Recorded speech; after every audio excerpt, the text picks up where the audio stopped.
Bonjour à tous, je suis de retour pour une nouvelle vidéo théorie. Cette vidéo sera consacrée aux personnages susceptibles d'être liés aux dragons dans l'univers de One Piece. Je ne vous cache pas que les derniers scans m'ont fortement motivé à sortir cette vidéo, car cela a validé un certain nombre d'idées que je me faisais à propos de Kaido et de ses pouvoirs. Mais on évoquera du coup ce dernier un peu plus rapidement que prévu, car il y a des vidéos qui ont une meilleure visibilité que les miennes qui commencent déjà à apparaître et à parler des thématiques qui m'intéressaient. J'évoquerai dans un premier temps Pecoms comme personnage lié au dragon, alors je sais c'est surprenant mais faites-moi confiance, puis rapidement Kaido, et surtout les personnages qui lui sont liés, ou qui pourraient lui être liés. Je laisse planer le mystère sur leurs identités. Puis je parlerai brièvement du lien que cela impliquerait avec Monkey D. Dragon, et enfin je conclurai sur le shogun Orochi. Donc je commence par Pecoms, et là je vous sens circonspect sur le lien entre les dragons et Pecoms, ce qui n'est pas évident. Les lecteurs de One Piece habitant dans la région de Carcassonne ont sans doute compris de quoi je parlais. Il y a de fortes ressemblances entre Pecoms et le dragon appelé le Tarasque de Tarascon, vaincu par Sainte Marthe. Dans cette légende du Moyen-Âge, le Tarasque est décrit comme une créature à tête de lion et aux cornes de tortue. Ça ressemble fortement à Pecoms, n'est-ce pas? Dans une certaine version, on parle aussi de queue de scorpion pour le Tarasque de Tarascon, mais c'est peu présent dans l'iconographie médiévale et c'est normal car on a une vision qui est surtout symbolique du scorpion et non réaliste. C'est vraiment vu comme un animal mythique. On peut le voir dans un certain nombre d'exemples, dans des manuscrits où on nous montre les signes du zodiaque, ou par exemple dans les vitraux de la cathédrale de Paris, ou même dans la statuaire de la cathédrale de Chartres.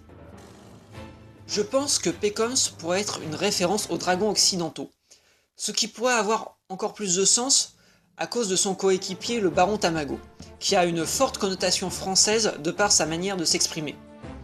Tamago et Pecoms en quelque sorte représenteraient la France, le premier par ses clichés et l'autre par ses légendes. A priori, Pecoms a été sauvé par les Germa Double Six, et on pourrait le revoir à Wano en même temps que Jinbei ou Big Mom par exemple.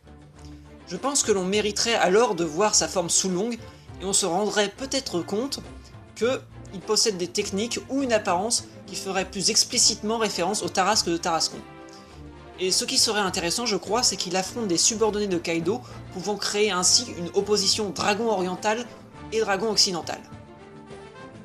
Cet hypothétique combat face à des subordonnés de Kaido pourrait être l'occasion pour Pecoms d'avoir un dernier combat aux côtés de son coéquipier le baron Tamago, parce que après tout, le baron Tamago, il y a une petite chance pour laquelle il soit une référence à la légende de la Cocatrix, qui est aussi un dragon.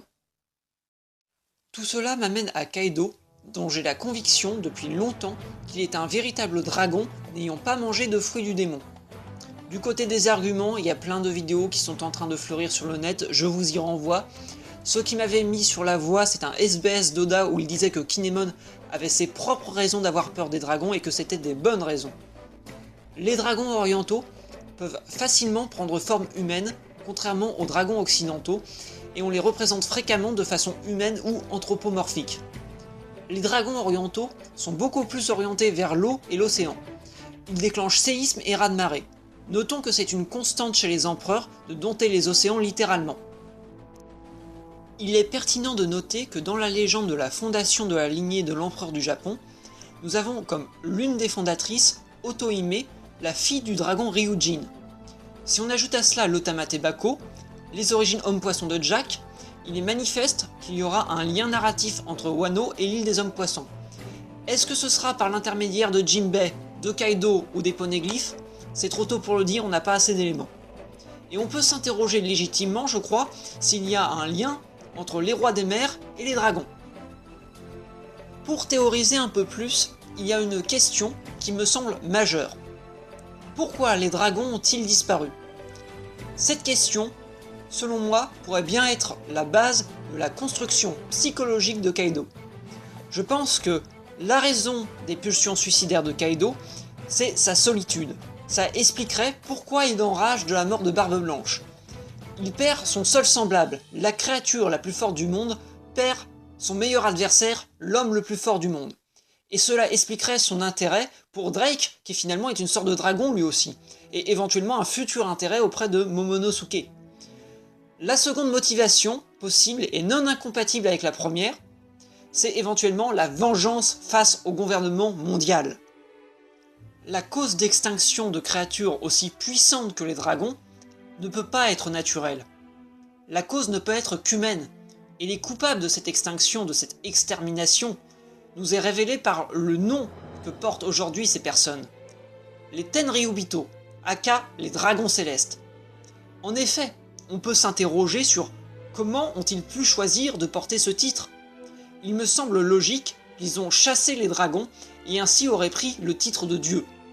Et cela aurait une certaine logique dans l'opposition à Monkey D. Dragon. Voilà comment je vois les choses. Les Tenryubito n'ont pas de raison de s'appeler ainsi, à moins d'usurper la puissance de ces créatures. Et on peut se demander si les dragons n'ont pas un lien avec le siècle oublié.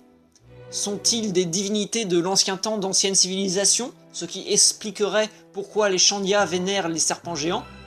Sont-ils liés aux armes antiques ou à des armes biologiques? En sont-ils eux-mêmes? Ont-ils un lien avec les monstres marins? Je pense que nous aurons des réponses à ces questions dans l'arc de Wano. En fait, ce qui m'a fait penser à cette idée de tueur de dragons, ce sont ce qu'on appelle les saints soroctones, comme Sainte Marthe avec le Tarasque dont je parlais tout à l'heure. Ce sont des saints qui tuent des dragons par leur prière.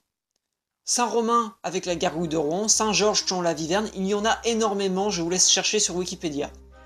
L'idée, c'est que par cet acte, le saint prouve la puissance de sa foi, qu'il est protégé par Dieu, il vainc le mal, instaurant l'ordre et la justice de Dieu, et ainsi prouve leur sainteté, par ce miracle. Donc les ancêtres des Tenryubito auraient mené des guerres aux dragons et auraient assis leur légitimité de divinité, régentant le monde grâce à cela. Cette théorie a le mérite de renforcer l'antagonisme entre les Tenryubito et Monkey D. Dragon, car c'est très probable que ce dernier ait mangé un fruit du démon lié au dragon. Oda aime faire des liens avec les noms des personnages. Je suis assez convaincu de la théorie sur Aokwang et vous y renvoie. Les dragons ayant la capacité dans le monde oriental de maîtriser le climat, ça paraît assez logique par rapport à ces apparitions. Ainsi, Monkey D. Dragon serait l'héritier des anciens dragons qui ont affronté les Tenryubito. Passons maintenant à notre dernier dragon, l'allié de Kaido, le shogun Orochi. Je pars du principe que vous connaissez déjà la légende du dragon serpent à 8 têtes Yamata no Orochi. Relevons certains points intéressants de la légende qui correspondent au récit de One Piece. Premièrement, Zoro correspond bien à Susanoo, qui est un dieu des tempêtes. Or, curieusement, Zoro possède un certain nombre d'attaques qui peuvent être assimilées à des tempêtes ou à des tornades. Yamata no Orochi veut dévorer une petite fille. Or, curieusement, Otama, qui a été enlevé, crée de la nourriture à partir de son corps. Donc là aussi, on a un lien qui est curieux. Comme je l'ai évoqué dans ma première vidéo rapidement, Shusui est inspiré de l'épée Kusanagi. Or, Susanoo trouve Kusanagi dans la queue d'Orochi. C'est peut-être une surinterprétation, mais peut-être qu'on peut imaginer que le sabre a appartenu à un ancêtre d'Orochi, probablement vaincu par Ryuma. De plus, comme Shusui est un symbole de pouvoir, à Wano, Orochi voudra à coup sûr s'en emparer pour augmenter sa légitimité. Je pense que Orochi pourrait avoir mangé le Zoan mythique de l'Hydre, qui est quelque part une sorte de dragon. Ce qui fait le lien avec la très connue théorie de Typhon, puisque l'Hydre de Lerne est le fils de Typhon. Kaido et Orochi ont une relation de vassal, donc, dans l'idéologie japonaise, une relation parent-enfant, comme entre Typhon et l'Hydre de Lerne. Notons que l'Hydre est vaincu par Héraclès, qui découpe ses têtes avant de cautériser la base de ses coups par le feu qui finalement incinère la bête. Certaines personnes seraient tentées de dresser un parallèle avec Kinemon, qui est surnommé le renard de feu et qui utilise des techniques d'escrime de feu. Cependant, Zoro a déjà montré par le passé une seule fois une technique qui embrase son adversaire. Face à Ryuma, la technique s'appelle le dragon volant enflammé ou Hiryukaen en japonais, comme par hasard pour préfigurer un futur combat contre Orochi. C'est une confrontation intéressante parce que je pense qu'à l'instar du combat Katakuri versus Luffy, leur style de combat sera très proche. Santoryu contre Nien Ryu, c'est-à-dire 2 sabres contre 3. Et ça serait vraiment le 3ème sabre de Kuina qui va faire la différence. Et ça serait beau. D'ailleurs, le Nien Ryu est une référence au Niten Ishi-Ryu, style de combat du légendaire Miyamoto Musashi. Si je dois me mouiller, je dirais que le combat s'achèvera par l'utilisation de la technique Asura par Zoro, mais Orochi utiliserait une technique comparable. Les 8 lames d'Orochi pourraient ainsi correspondre aux 8 têtes du Yamata no Orochi. Et finalement, la plaie fatale à Orochi s'embraserait comme avec le Hiryuken. Et bien cette vidéo théorie est terminée. N'hésitez pas à commenter et à partager la vidéo.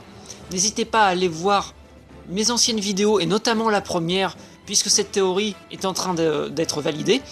Et accessoirement, ma vidéo explique bien qu'une femme peut être samouraï et donc ça pourrait donner des explications à certains sur certains événements de Wano. Je tiens à dire aussi que j'ai été très occupé ces derniers temps, d'où mon absence de vidéos, mais du coup j'ai un certain nombre de théories qui sont déjà écrites et qui vont sortir dans les prochains jours. Je vous donne donc rendez-vous pour la prochaine vidéo. Tchuss, à la prochaine fois.